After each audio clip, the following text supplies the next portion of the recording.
네, 오늘 제목은요, 배교와 심판이라는 제목을 가지고 함께 말씀을 나누고자 합니다. 배교와 심판이요. 네, 우리는 31장 끝절에 있는 것처럼 하나님께서는 모세에게 명령을 하셨습니다. 노래로 만들어서 말씀을 대대손손 전해라, 이렇게 증거를 했고요. 32장은 바로 이제 모세의 노래가 나와 있는 장입니다. 자, 하나님께서 이제 지시에 따라서 노래를 만들었는데, 이 노래는 현지에 있는 사람들에게만 해당되는 것이 아니라 대대로 구전가요처럼 그렇게 전해지는 수단으로 노래를 사용했었죠. 그런데 이 노래 주제를 보면은요, 큰 틀에서 어떤 내용을 갖고 있느냐면은, 미래 장차 가나안 땅에 이스라엘 사람들이 거기에 들어가게 되어지는데, 그곳에서 반드시 그들은 배교할 것이다. 물론 100%는 아니에요. 근데 상당수가 배교할 것이다. 배교라는 것은 배신, 그런 뜻이에요. 종교를 배신하는 것이죠. 내가 믿었던 행위를 다른 걸로 바꾸는 것이죠. 배교한다. 하나님을 믿지 않고 우상을 섬긴다라는 다른 표현이라고 할 수 있겠습니다. 자, 그러는 가운데 하나님에 대한 부분들을 모세가 얘기를 하고 있어요. 여러분이 눈으로 대충 훑어보시면은 하나님은 이런 분이시다 라는 얘기를 하고 있고, 그러면서 그런데 그들은 배교할 것이다. 근데 하나님께서는 그들을 심판하실 것이다.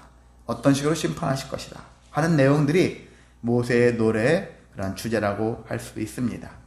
그래서 이 노래와 관련된 것들로 함께 말씀을 나누고자 합니다.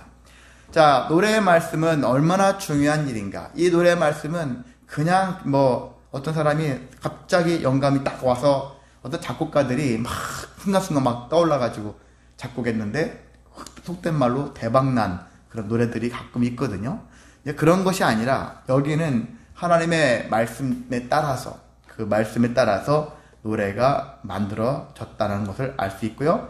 그래서 이것은 아무나 그냥 막 되어진 게 아니라, 여기 1절에 보면은 하늘이여 귀를 기울이라 내가 말하리라 땅은 내 입의 말을 들을지어다, 이렇게 선포하고 있는데, 하늘과 땅이 증거라는 거예요. 증인이라고 해요. 하늘과 땅이 증인이다. 그래서 천지를 불러서 이것을 증거로 삼겠다라는 거예요.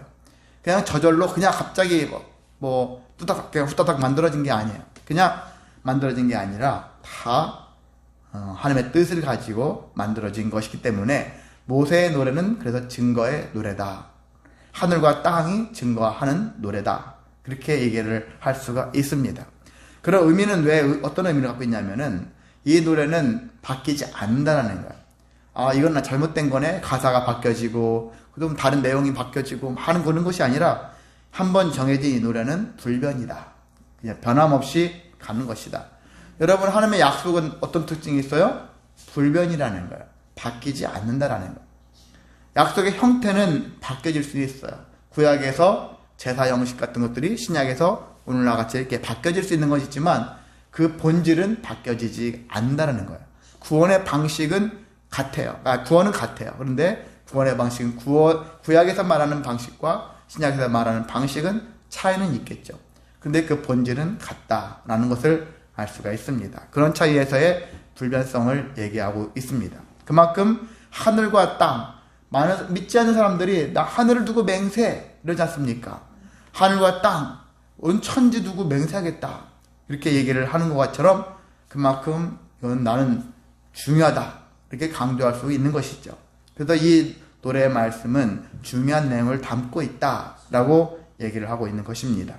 자, 그럼 이 노래의 말씀은 이제 백성들 입장에서는 나에게 어떤 유익이 있을까? 여러분이 어떤 법이 만들어진다든지 어떤 장치가 만들어졌을 때 나한테 어떤 유용할까?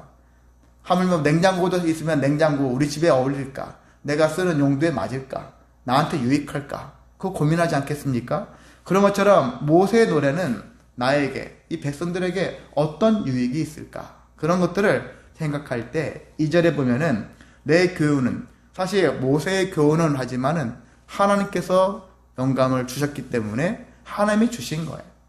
많은 사람들은 자기가 만들었다, 노래도 막 내가 만든, 어떤 창의적인 것도 내가 만들었다, 이렇게 얘기를 해요. 물론 그 사람이 만든 건 맞는데 그 영감은 누구냐? 하나님이 주신다라는 거예요. 이 세상에는 예술하는 사람들 있잖아요. 예술가. 우리가 생각하지 못한 부분들을 막 어떤 예술가로서 그 모습들을 보여주잖아요. 영화 감독 같은 경우도 얼마나 참 어떻게 저런 걸 생각했을까? 작가도 대단하고 그걸 연출하는 사람도 참 대단하고, 그리고 다가올 미래가 어떤 미래인지도 모르는데 그 미래를 그들은 먼저 땡겨와가지고 현재 구현을 하는 거예요. 저와 여러분이 어릴 적에 옛날에 미래에 되어질 그런 것들을 수십 년 전인데 말도 안 돼. 그때는 그랬잖아요. 어릴 적에 드라마, TV, 영화 같은 거 보면 말도 안 돼. 근데 10년, 20년, 30년 흘러가면서 지금 그 일이 세상에서 지금 계속 현재 구현되고 있지 않습니까? 이런 거 보면 참 대단하다. 그 사람이지만 그 사람을 영감을 주신 분은 하나님이다 라는 것들을 우리가 생각할 필요가 있을 것 같습니다. 자, 그래서 모세가, 여기는 모세 율법이다. 우리가 율법을 하지만 사실은 하나님이 모세에게 영감을 주신 거예요. 감동을 주셔가지고 모세가 자기가 어느 갑자기 떠오르는 건 아니고 그런 체계를 가지고서 하나님이 주신 영감을 통해서 율법이 만들어진 것이고 노래도 하나님의 영감을 통해서 만들어진 거니까. 자, 그래서 여기는 오해를 하지 마시고 내 교훈, 모세의 생각이구나. 그게 아니라 내 교훈이라 했지만 하나님은 모세를 통해서 역사하시기 때문에 그래서 하나님의 교훈이다 라고도 할 수가 있는 것입니다. 그러니까 하나님으로부터 받은 교훈이다 이렇게 보는 게 더 맞겠죠. 자, 모세의 교훈은 비처럼 내린다. 비가 날마다 오는 가운데 비는 고만 왔으면 하는 그런 존재겠죠. 그런데 가뭄에 비는 얼마나 달콤합니까?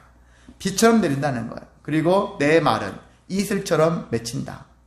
아침에 이른 시간에 해 뜨기 전에 가끔 풀에 이슬이 다 맺혀있는 모습 보면 좋지 않습니까? 뭐 집에서는 화분을 키울 때 여러분이 분무기를 뿌리다든지 물을 줬을 때 그 이파리에 물이 묻어 있었을 때 여러분이 그 느낌 어떻습니까? 이 물이 잎사귀가 이 물을 쭉쭉 빨아 마셨으면 얼마나 좋을까? 보기만 해도 물 준 사람이지만 흡족하지 않겠습니까? 자, 그 내 말은 이슬처럼 맺힌다. 근데 연한 풀 위에 가는 비 같고 채소 위에 단비 같다. 세상에 이 지구도 70%가 지구의 70%가 물이고 인체도 70%가 물이에요. 신비하지 않습니까? 70% 모든 생명체가 거의 대부분 이런 비슷한 구조를 가지고 있는데 하나님께서 이렇게 수분이라는 것, 특히 물이라는 것, 비라는 것, 이슬이라는 것 이런 걸 통해서 이것들이 우리에게 정말 달콤하고 우리를 살게 한다. 그래서 결국 모세의 교훈은 어떤 거냐면 하나님의 말씀으로서 영혼을 소생시키는 힘이 있다라는 것입니다. 많은 사람들은 성경을 보고서 그냥 좋은 얘기네 하고 지나칠 수 있어요. 근데 어떤 사람에게는 이 말씀이 나를 살린다. 그런 마음을 갖게 한다는 것입니다. 그래서 저와 여러분은 그렇게 보시기를 원합니다. 성경을 보고서 지식을 쌓기 위해서 보는 게 아니라 내 이 말씀에서 내 생명을 되찾아야 돼. 회복시켜야 돼. 내가 무너져 있다면 다시 찾아야 되는 것.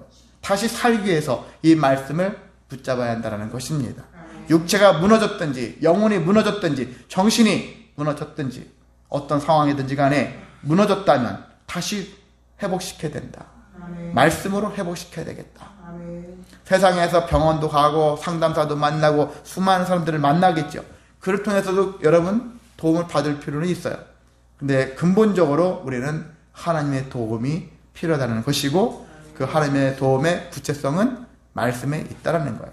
그래서 그 말씀을 통해서 막연하게 하나님 도와주세요. 하나님 해주세요. 하는 그런 것보다는 말씀에 입각해서 말씀을 통해서 하나님께 고백하고 하나님을 찾고 그래서 다시 영혼이 소생되어지는 길로 나아가는 것이 믿음의 삶을 가지고 있는 사람들의 삶이라고 할 수 있습니다. 자, 그러면 여기에서는 먼저 모세는 하나님을 어떤 분이라고 소개하고 있을까? 우리가 흔히 하나님은 이런 분입니다. 하나님은 사랑이십니다. 하나님은 소망이십니다. 막 얘기하지 않습니까? 그런 별별 얘기들이 다 나와요. 그래서 간단하게 짚고 넘어가도록 하겠습니다. 4절에 보면 하나님은 반석이시다. 주는 반석 그러잖아요. 하나님은 반석이시다. 반석이 의미하는 거 설명 안 드려도 알잖아요. 반석이시다. 시 4절뿐만이 아니라 15절, 18절, 30절, 31절에도 계속 반석이시다. 하나님은 반석이시다. 흔들리는 사람 입장에서 하나님이 반석이시다는 것은 중요하잖아요. 어린아이들이 나도 흔들리는데 부모도 맨날 정신적으로 흔들려 있어. 그래서 그 집안은 콩가루예요. 근데 부모는 견고해. 자식은 잠깐 흔들려도 자식도 견고해질 수 있다는 것입니다. 그래서 부모가 해야 될 자식을 둔 부모 입장에서 부모는 늘 척하면 안 되겠지만 자꾸 흔들리지 않는 모습들을 자녀한테 보일 수 있도록, 흔들리는 상황이 왔을지라도 그 흔들리는 상황을 이겨낼 수 있는 힘을 자녀들한테 보여주는 게 부모가 할 일이다 라고 할 수 있는 거예요. 세상에 흔들릴 일이 하나도 없어. 그렇게 없잖아요. 사실 생기잖아요. 육체가 무너지든지 재물이 물질이 부족하든지 관계에 문제가 생기든지 어떤 문제가 생기는 건 당연한데 그것들을 어떻게 흔들림 없이, 흔들릴지라도 처음엔 흔들리겠죠. 잘 견뎌내는가. 그걸 자식들에게 그걸 보게 할 수 있는 것도 필요하다는 것입니다. 자, 그리고 그런 얘기 하면서 반석이시면서 그가 하시는 일은 완전하다. 하나님은 완전한 거예요. 하나님은 실수하지 않으신다네 하잖아요. 완전하신 하나님이기 때문에. 그리고 그의 모든 길은 정의롭다, 진실하다, 거짓이 없으시다, 공의로우시다, 바르시다. 이렇게 모세가 표현하고 있어요. 하나님이 이런 분이시다는 얘기죠. 우리는 여기에 미치지 못하죠. 정의로운 것 같으면서도 그렇지 못할 때가 있어요. 특히 정의와 관계된 사람들은 법과 관련된 사람들이죠. 정의로워야 되는데 돈이 오가요. 명예가 오가요. 그래서 거래를 해요. 그래서 잘못된 판단을 합니다. 때로는 조작도 합니다. 이런 식으로 하면서 법을 다루는 사람들이 법 기술자로서 법에는 법 감정이라는 게 있는데 법 감정대로 거기에 맞게 심판을 해야 되는 것인데 그게 아니에요. 자기들의 이익을 따라서 판단하게 되어지면 당연히 억울한 사람들이 발생하게 되어지고 적이 생기는 것이고 다툼이 생겨지고 싸우고 전쟁이 일어날 수가 있는 것이거든요. 근데 모두가 이쪽이나 저쪽에 상관없이 모두 앞에서 다 정의롭고 진실하고 거짓 없고 공의롭게 판단하게 되어지면 신뢰할 만하다는 얘기죠. 이유를 달 필요가 없는 거예요. 우리가 하나님에 대해서 뭐라 하지 않습니다. 왜? 하나님은 이런 분이시니까. 하나님이 편견을 가져셔봐요. 목회자도 사실 편견을 있을 수 있어요. 어떤 성도는 사랑하고 어떤 성도는 있으나 없으나 그렇게 중요하게 여기지 않거나 때로는 없었으면 하는 그렇게 생각하는 경우도 있을 수 있어요. 그건 하나님 앞에서 잘못된 마음이죠. 이렇게 우리는 하나님의 마음을 닮아가야 하는 것입니다. 그래, 적어도 내가 장 정도 된다면 부장이든 사장이든 회장이든 뭐가 됐든 아니면 사자가 붙든 어떤 사람이든 간에 그 사람들은 특히나 정의롭고 공의로운 그런 마음가짐을 가지고 살아가야 하는 것이 합당한 태도라고 할 수 있습니다. 자, 6절에 보면 하나님은 우리의 아버지다 라고 얘기하고 있습니다.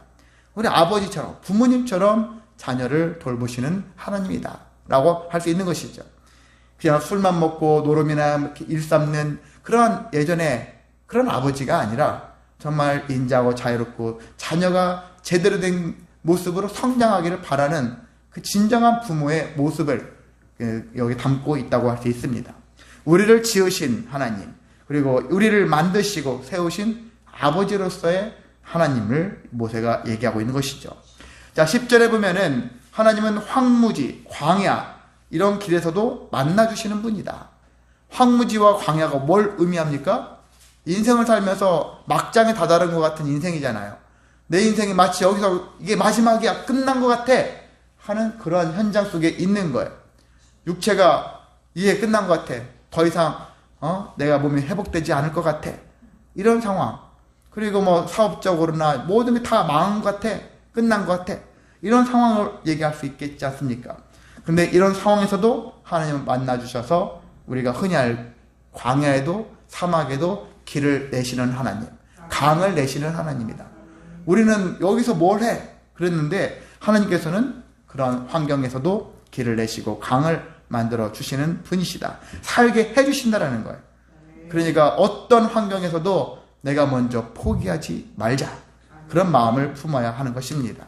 광야에서 만나주시는 것뿐만 아니라 호위하신다. 보호하신다는 얘기죠. 그리고 자기 눈동자같이 지켜주신다. 10절에 이렇게 말씀하고 있습니다. 자기 눈동자와 같이 지켜주신다. 우리 장미 사모님 기도할 때 이 표현을 제일 많이 쓰시는 것 같아요. 하나님의 눈동자같이 우리 지켜주신다. 눈을 동그랗게 뜨시고 어떻게 뜨시는지 모르겠지만 눈을 다 지켜보신다라는 거예요. 한눈 팔지 않으신다는 거예요. 모든 하나님이 어떻게 눈이야 한 사람만 보면 다른 사람 못 보잖아요. 그렇지 않아요. 제가 몇 번 그런 얘기 예전에 예를 들어서 과속 카메라가 있지 않습니까? 옛날에는 뭐 카메라 우리가 찰칵 한 방씩 딱 찍어 나가는 그런 관점이라면은 차가 수십 대가 순간 싹 지나가면 재수없게 한 대만 찍힐 수 있어요. 근데 디지털 카메라의 특징은 모든 카메라가 지나가는 거 있잖아요. 아무리 100대가 1000대가 싹 지나가도 다 찍힌다. 동시에 다 지켜. 그런 것 같이. 그런 특징이 있는 거. 하나님은 나한테 관심 기울이는 동안에 저 사람한테는 소홀이에요.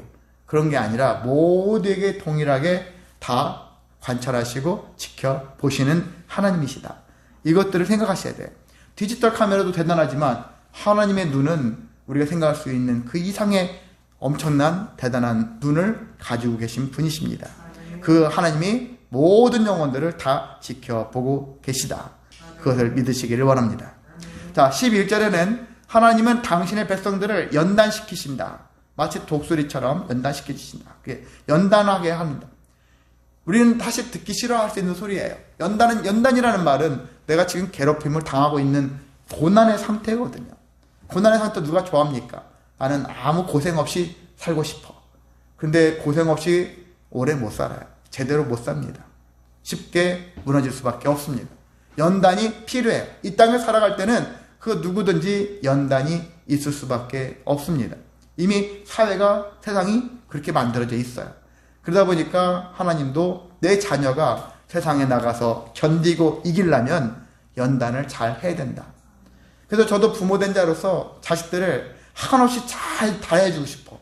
늘 학교도 서울도 대가만도 펴가지고 싶고 제가 뭐 다 해주고 싶어요. 아무것도 안 하고 싶게 하고 싶어요. 제 아내도 정말 물 한 방울 안 묻히고 싶게 하고 싶고 다 하고 싶은데 보니까 연단이라는 관점에서 보니까 잘못했다가는 네 처자식을 망하게 만든다. 네가 행위가, 네 마음가짐이. 그래서 때로는 그 사람이 할 때는 그가 할 수 있도록 해야 된다. 한 예를 옛날 얘기지만은 전 제 아내가 첫째 딸을 임신했었을 때 가능하면 저 손에 아무것도 들지 않게 해줘야지. 그래서 제가 물건 다 들었어요. 그랬는데 나중에 오히려 더 이렇게 후에 자녀가 낳은 그 과정 이것도 지켜보면서 내가 잘못한 것 같다. 적당히 일도 하고 힘도 쓰고 그렇게 해줬어야 되는데 내가 너무 다 해줬나? 하는 그런 생각도 해봤거든요. 근데 잠깐 인간적인 생각이라서 하여튼 그런 날 생각도 해봤겠지만은요. 결국은 우리는요, 제가 뭐 엄청난 건 아니지만은 우리가 모든 사람들은 다 자기 자신에 대한 연단과 내 가까이 가족들을 사랑하는 자들을 위한 그런 연단의 생각들을 하고 살아야 할 필요가 있어요. 왜냐면 하나님도 우리를 그렇게 보시고 우리를 연단시키시는 하나님이시기 때문에 그 연단에 여러분 회피하지 마시고 때로는 과감하게 감당하셔서 여러분이 더 견고해지기에 합당한 모습으로 살아가시기를 원합니다. 12절에는 하나님은 이스라엘을 홀로 인도하시는 분이시다. 인도하시는 분이에요. 근데 홀로 인도하신다? 그 얘기는 다른 목상들과 거짓된 이런 신들과 합작해서 하는 게 아니라 순수하게 하나님께서 홀로 일하신다, 인도하신다 라고 할 수 있는 것입니다. 자, 13절에 보면은 하나님은 가나안 땅을 정복하기 위해서 자기 백성들이 자기의 소유로 삼게 하시는 분이다. 그들의 재산권이나 그들의 살 터전을 마련해 주시는 분이다 라고 볼 수 있겠죠. 자, 이런 식으로 모세가 하나님에 대한 표현들을 하고 있어요. 그러면서 7절에 보면은 우리에게 요구하는 바, 이스라엘 백성들한테 요구하는 바는 7절에 보세요. 옛날을 기억하라. 옛날은 뭐예요? 출애굽 때부터 하나님이 어떻게 인도해서 여기까지 오게 되어졌는지. 지금부터 나 하나님 잘 믿어? 그럼 여러분 잘 믿지 못하잖아요. 누군데 그분을 믿어야 되지? 그렇게 하잖아요. 근데 과거에 오래전에 우리 이스라엘에게 이렇게 역사하시면서 지금까지 계속 역사하고 계신다. 과거에 그러한 어떠한 물증 같은 것들이잖아요. 그런 것들이 있었을 때 그걸 기반으로 해가지고 과거를 생각하면서 그래, 과거에도 이렇게 역사하셨으니까 지금도 역사하실 거고 앞으로도 역사하신다 라는 기대를 갖게 하는 것이죠. 그래서 이렇게 이런 마음을 가지게 되어지고, 그럼 자녀들이 아버지는, 엄마는 왜 이렇게 하나님이라는 분을 믿어? 이렇게 물을 수 있잖아요. 도대체 그분이 뭔데? 자녀들 입장에서 늘 궁금한 거예요. 저는 저희 딸들이 예전에 10여 년 됐나 저보고 응? 아빠는 정말 하나님 믿어? 제가 저보고 목사인데요. 옛날에 저보고 그러더라고요. 아빠는 정말 하나님 믿어? 솔직히 얘기했어요. 한때는 믿지 못한 적이 있고 의심한 적도 많았다. 근데 어떤 시점 이후에부터는 나는 하나님을 절대 신뢰한다. 제가 얘기했거든요. 이건 제가 거짓으로 얘기한 게 아니에요. 솔직하게 얘기했어요. 저도 목사가 되고 나서도 한동안은 하나님을 의심했어요. 이건가? 저건가? 정말 사람이 만들어낸 신인가? 그런 생각도, 신학교에서 가끔 그런 얘기도 하지 않습니까?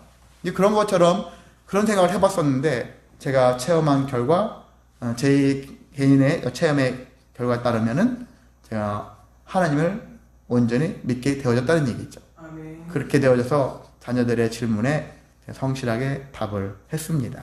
이제 그런 것처럼 하나님, 부모한테 물어봤을 때 부모가 중요하니까, 제가 만약에 하나님을 못 믿고서 여러분 앞에서 매번 이렇게 속된 말로 거짓말을 할 수 있겠습니까? 저도 지긋지긋할 거예요. 맨날 거짓말을 해야 되는 입장. 나도 못 믿는데 여러분한테 믿으세요. 이게 말이 됩니까? 제가 30대 때는 사실 고민했어요. 하나님에 대해서 반신반의 할 때가 있었거든요. 제 아내도 저를 좀 걱정했어요.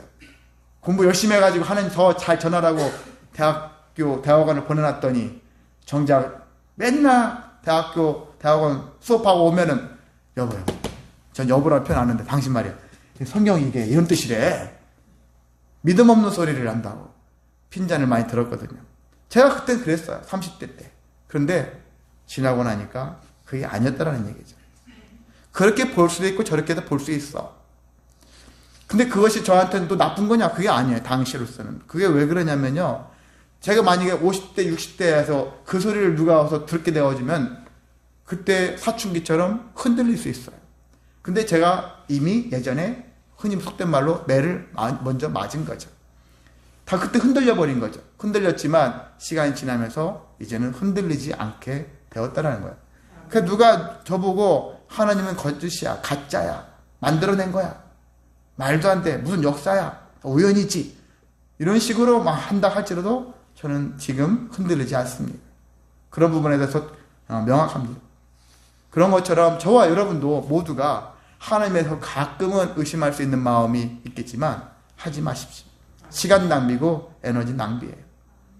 물론 개인적 체험이 있으면 더 확신하겠죠. 그래서 여러분이 할 수만 있다면 체험을 많이 하시라는 거예요. 하나님을 만난 체험, 예수님을 만난 성령의 역사하심을 체험하시면 그 체험 한 번이랄지라도 그 체험이 나를 계속 믿음의 길로 가게 만든다는 것입니다. 그래서 하나님과 동행하셔서 여러분도 나중에 어른이 되어지면 자녀들이나 어린 꼬마이들이 왜 하나님을 정말 믿습니까? 왜 믿어야 됩니까? 여러분이 기꺼이 말해줄 수 있는 그런 좋은 신앙인이 되시기를 바랍니다. 자, 그럼에도 이런 하나님이신데, 근데 가나안 땅에 들어갔을 때 이스라엘 백성들은 무슨 짓을 한다고요? 서두에 말씀드렸잖아요. 배교한다. 자, 5절 6절에 보면 하나님을 향하여 악을 행할 것이다 라는 거예요. 하나님을 향하여 악을 행한다는 얘기는 하나님을 욕하기도 하겠지만은요, 기본적인 것은 하나님을 안 믿는다라는 거예요. 안 믿고 우상을 섬긴다는 거예요. 토착 거기에 있는 가나안 땅에 이미 정착해서 바알과 아세라 신을 비롯한 여러 신들을 섬기게 될 것이라는 얘기죠. 하나님을 안 믿는 것이 가장 최고의 악이라는 거예요. 최고의 죄라는 거예요. 죄 중에도 여기에 구약에 보면은 사형에 해당하는 죄, 죽음에 해당하는 죄가 다수가 나오잖아요. 그런데 그 중에서 최고가 뭐냐면 하나님을 안 믿는 거예요. 하나님을 안 믿고 우상을 섬기는 죄가 가장 최고의 죄다. 그것을 우리는 생각하는 거예요. 자, 그래서 하나님의 자녀가 아닌 자이기 때문에 흠이 있고 삐뚤어진 세대다. 그리고 어리석고 지혜 없는 백성이다. 모세는 이렇게 그들을 얘기하고 있습니다. 15절에 보면은 여수르나라는 말이 있죠. 여수룬. 15절에 여러분 보시면 이 여수룬이 이렇게 나와 있는데, 여수룬은 어떤 이름, 예수룬을 음역한 말이다. 이렇게 표현하고 있는데, 뜻은 사랑받는 자라는 뜻을 갖고 있어요. 옳은 자다, 의로운 자다, 이런 다양한 뜻을 갖고 있어요. 여수론을 근데 여기서는 모세가 이 여수론이라는 단어를 풍자하면서 써요. 너는 참 사랑스러워. 그렇게 하는데 뉘앙스라는 게 있잖아요. 문자로 보면은 정말 저 사람은 사랑스럽구나 그렇게 볼 수 있지만, 우리가 너는 참 사랑스러워, 좀 비아냥 그러잖아요. 약간 이런 느낌, 그런 느낌으로 하는 거예요. 분명히 하나님께 사랑받은 자여서 구원받은 백성인데 하는 짓은 하나님이 원하지 않는 짓을 하는 거예요. 그러니까 이름은, 그냥 불려지는 이름은 사랑하는 자야 하지만 실제는 사랑받을 짓을 안 하고 있는 이스라엘 백성들을 풍자하고 있는 표현이라고 할 수 있습니다. 배교의 길을 가고 있으니까. 그래서 하나님께 우리는 이렇게 하나님께서는 은혜를 베푸셔서 구원하셨는데, 구원의 길로 인도하시는데 정작 사람들은 자기를 구원하신 하나님을 멸시한다 라는 것을 그렇게 보고 있고요. 그래서 16절 17절에는 백성들의 악은 우상 숭배다라는 것들을 명확히 하고 있습니다. 다른 신, 알지 못하는 신들, 그리고 근래에 들어온 새로운 신들은 계속 늘어날 수 있어요. 이미 예전에도 엄청나게 많은 신들이 있죠. 일본에도 엄청나게 2만 개인가 뭔가 이런 신들이 있어요. 별게 다 신들이니까. 그 사람들은 또 신을 또 만들어요. 10년 후 20년에도 새로운 신들이 계속 만들어져요. 없어지기도 하고 만들어지기도 하고 그렇게 하게 되어지는데, 어찌 되었든 이 모든 행위는 하나님의 질투를 유발하는 일이다. 질투를 일으킨다. 그래서 질투를 일으켜서 결국은 하나님이 가증한 것으로 여기면서 진노를 격발시키는 행위가 될 것이다 라는 얘기를 담고 있습니다. 자, 그래서 하나님께서는 결국 19절에서 47절에 있는 내용을 이렇게 본다면은, 이스라엘이 배교했었을 때 하나님은 어떻게 하실 것인가? 심판하신다. 심판의 모습들을 보겠습니다. 19절에 보면은 하나님은 다른 신으로 질투를 일으키는 자들을 미워하신다. 경노하신다. 경노가 뭐예요? 엄청나게 호통치고 막 격하게 노발대발 하시는 그런 모습을 생각할 수 있죠. 웬만해서는 하나님이 화를 안 내실 수 있겠지만, 이 우상숭배에 대해서는 하나님이 경노하실 정도로 엄히 다스린다는 얘기죠. 20절은 하나님이 더 이상 그들과 관계하지 않으신다. 보호와 긍휼을 중단하신다. 나 너랑 더 이상 상관없어. 더 이상 자녀가 아니에요. 부모님, 하나님과 관계가 없는 자가 된다라는 거예요. 그걸로 끝이에요. 더 이상 네가 어떻게 되든지 상관하지 않겠다. 보호하지도 않고 긍휼을 베풀지도 않겠다 라는 얘기예요. 구원을 하나님께서 해주시지 않겠다는 얘기죠. 22절에 하나님의 분노와 불이 일어난다. 스올의 깊은 끝까지 불사르고 땅과 소산을 삼키고 산들의 터도 불타게 한다. 그런 얘기를 하고 있으면서 이게 어떤 결과가 나오냐면 24절과 25절에 보면은요, 하나님의 심판의 화살은 결과적으로 어떤 형태로 나타나느냐? 극심한 기근이죠. 가뭄 이런 것들 심해지면 기근이 되어지죠. 뿌리째 아마도 모든 게 고난이 임하게 되어지는 거예요. 그리고 질병, 전염병 같은 것들이 창궐하게 되어지고 전쟁 이런 것들이 발발하게 되어진다는 얘기죠. 그래서 우리는 늘 도사리고 있잖아요. 지금 3차 전쟁 이런 식의 그런 것들이 있고, 전염병이 툭하면 전염병, 세계적인 전염병이 계속 발생하고 있는데 주기가 짧아질 거예요. 가면 갈수록 짧아질 거예요. 모든 게. 기근도, 여러분도 기후 변화가 얼마나 심합니까? 제가 어릴 적만 해도 그냥 우리는 늘 비슷한 흐름의 날씨를 경험했는데 어느 시점부터 기후가 확 바뀌어져 가지고 정말 내일 일을 알지 못하는 모습으로 바뀌어지지 않습니까? 계속 주기가 짧아진다는데 우리가 문제가 있다. 종말이 다가오고 있구나 라는 것들도 어느 정도 감지를 할 수 있고요. 그래서 이런 것들로 인해서 예외 없이 모두가 고통받는다. 그걸 잘못을 저지른 자들만 고통당하는 것이 아니라 잘못을 저지른 사람 때문에 주변 사람들까지도 흔히 영향을 받게 된다는 얘기죠. 그러한 어려움들이 있어요. 그러면은 배교한 자들만 하나님이 심판하시냐? 그렇지 않는다. 어떤 자들 심판당하냐면 26절에서 43절에 하나님은 이스라엘을 심판을 기뻐하는 우상을 섬기는 열강들도 심판하신다. 이렇게 얘기하는데 주변 다른 족속들이 있잖아요. 이스라엘 백성들이 아닌 다른 족속들이 그들은 자기 우상 섬기고 있잖아요. 이미. 그들은 놔둘까요? 아니라는 거예요. 내 백성들이 배교한 것만 심판하신다는 것이 아니라 이 다른 족속들, 이미 우상 숭배를 하고 있는 족속들까지도 심판하신다. 때로는 하나님이 다른 족속들을 통해서 이스라엘 백성들이 전쟁이 나가지고 이스라엘 백성들이 피해를 당할 수도 있잖아요. 그럼 하나님이 저들을 사용하셨다. 가끔 우리나라에 정신이 좀 왔다 갔다 하는 학자들 중에는 하나님이 일본을 사용해서 우리나라를 혼내셨다. 이렇게 말하는 사람도 있어요. 어떻게 보면 맞는 소리 같죠. 맞는 소리처럼 보일 수 있어. 일본어를 통해서, 중국을 통해서, 누구를 통해서, 미국을 통해서 이런 식으로 언뜻 보면 맞는 소리 같아요. 제가 어떠한 분의 예전에 되게 우리나라 유명한 어떤 여성 설교자인데 이런 얘기를 한 것을 제가 들은 적도 있어요. 참 위험하다 그런 생각이 들어요.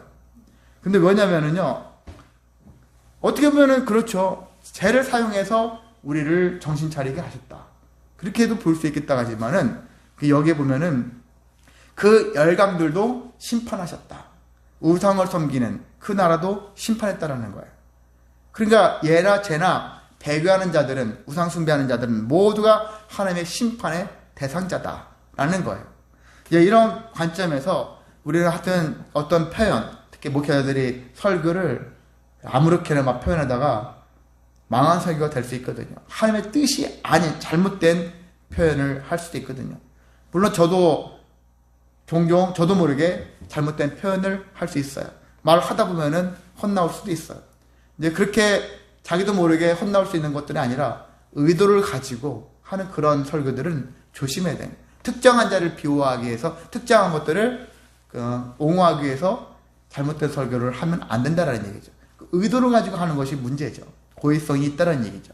자, 그래서 이렇게 하나님께서는 분명히 자기의 백성들을 불쌍히 여기시고 긍휼로 채워주시는 분이지만은 속된 말로 눈밖에 나게 되어지면 어떤 일로? 우상을 섬기는 일로, 다른 신을 섬기는 일로 눈밖에 나왔을 때는 하나님께서는 용서하지 않는다라는 사실을 우리는 기억해야 하는 것입니다. 자, 그리고 이제 모세와 여호수아는 이제 자기들만의 것이 아니라 여호수아에게도 이것을 알게 하고, 그리고 모세와 여호수아가 백성들에게 실제 이것들을 들려주는 거예요. 44절, 47절에 보면 그런 내용들이 있습니다. 그리고 이 율법을 46절에 보면 백성들이 하나님의 율법을 마음에 두게 하고요. 그뿐만 아니라 자녀들에게도 명령해서 지켜 행할 수 있게 그렇게 재차 권면을 하는 그런 일들이 있습니다. 그러면서 47절에 보면은 이는 헛된 일이 아니다. 많은 사람들이 신앙생활 괜히 했어 이렇게 생각하는 사람들이 있죠. 아니라는 거예요. 우리는 신앙의 행위는, 신앙의 삶은 헛되지 않다라는 거예요. 여러분 다른 삶은 헛될지 몰라도 신앙인의 삶은 결코 헛된 일이 없다. 여러분이 그렇게 하시길 원합니다. 내가 하나님을 위해서, 그리고 하나님의 백성들을 향해서, 세상을 위해서 하나님의 뜻대로 행한 모든 이 행위는 헛되지 않다. 이러한 마음을 가지시길 원합니다. 아멘. 헛된 일이 아니에요. 이런 일을 하게 되어지면 하나님께서 은혜를 베풀어 주신다는 것입니다. 아멘. 말씀을 정리하겠습니다. 48절에서 52절에 있는 말씀은 다음에 같이 이어서 할 거고요. 그래서 이 모세의 노래는 이스라엘의 배교, 타락한 거죠.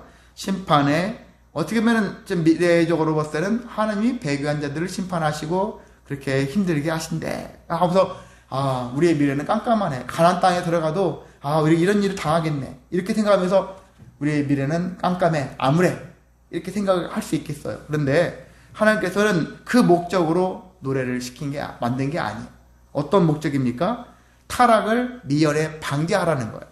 앞으로 장차 이런 일이 있을 거니까 너희들 명심하고 계속 돌아보는 거예요. 내가 우상을 섬기는 일을 하는지 안 하는지 돌아보면서. 그래서 우리 기독교인들 계속 기도하면서 하잖아요. 회개 기도를 왜 합니까? 하나님의 말씀대로 내가 살아가고 있는가? 점검을 해야 되지 않겠습니까? 바로 이런 거예요. 심판받지 않게 해서, 미연에 방지하기 위해서 우리가 이 노래를 해야 한다는 얘기고, 그리고 타락시 심판의 원인은 저 사람 때문에 있는 것이 아니야. 열광 주변 나라들이 나를 괴롭혀서 내가 괴롭힘 당한 게 아니라 내 죄 때문이다. 내 탓이다. 이런 마음을 가지라는 거예요. 많은 사람들은 그거 아니잖아요. 많은 사람들은 죄 때문에 그래요. 남 탓하기 바쁘잖아. 이렇게 살아요. 그런데 성도는 기본적인 마인드가 내 탓이다. 내 죄 때문에 그렇다. 이런 마음가짐이 더 우선해야 하는 것입니다. 그리고 마지막으로는 그렇지만 하나님께서는 회개하고 돌아가는 자에게는 언제나 열려있다. 돌아온 탕자 그 있잖아요. 아버지가 늘 맞아 주시기 위해서 계속 기다리지 않습니까? 그래서 우리는 회개해서 혹시나 잘못된 길로 갔다면 회개하고 하나님 품으로 돌아가는 것을 목적으로 해야 된다. 이런 마음가짐으로 우리는 모세의 율법 이런 것들을 하나님의 뜻을 알아서 거기에 맞게 살아가야 하는 것입니다. 그렇게 했었을 때 우리는 보다 건강한 사회, 그리고 하나 되어질 수 있는 하나님의 뜻을 알아가고 합력의 선을 이루면서 공동체가 더 멋지게 인생답게 살아갈 수 있는 능력을 갖게 될 줄을 믿습니다. 그런 가정, 그런 교회, 그런 직장, 그런 사회가 되어지기를 계속 기도하시기를 주님의 이름으로